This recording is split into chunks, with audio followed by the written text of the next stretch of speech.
DOT testing is under the U.S. Department of Transportation testing. That's anybody that is a truck driver, a limousine, a pilot, Federal Railroad, commercial bus driver. It could be the pipeline or the U.S. Coast Guard, a ship captain.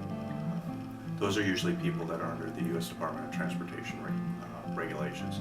They're required. They actually have all types of requirements, anything from pre-employment testing before they actually even start the job, random testing, which they must do at least 50% of the year to 10% of those for alcohol for certain modes, and maybe less for other modes.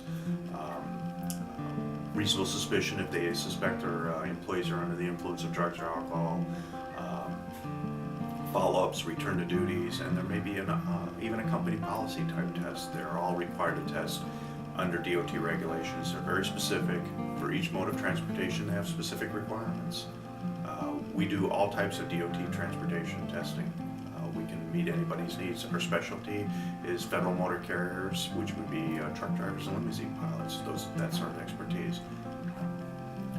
So typically when you think of bus drivers, limousines, pilots, Federal Railroad, railroad conductors, the transit, the one thing they all have in common is they usually have somebody's safety at hand.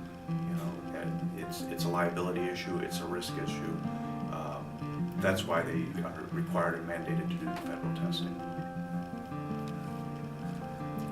DOT medical exams are for commercial drivers, limousines. They're usually they have a commercial driver's license.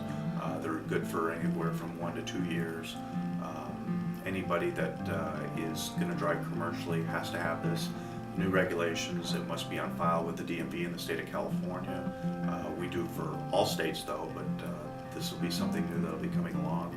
Also, one of the new requirements will be that all the doctors will be under a national registry, which our doctors will be. The special requirements for DOT testing facilities are that each collector, a certified collector, has been trained through DOT regulations. There's also, they must have very specific protocols when it comes to their facility. There can be no running water in the bathrooms. There must be bluing. Toilets must be secured or taped down. Those are some of the specific requirements. They also must use a SAMHSA certified lab. You want to make sure that the facility that you're using is actually using a certified lab to be able to do the DOT testing.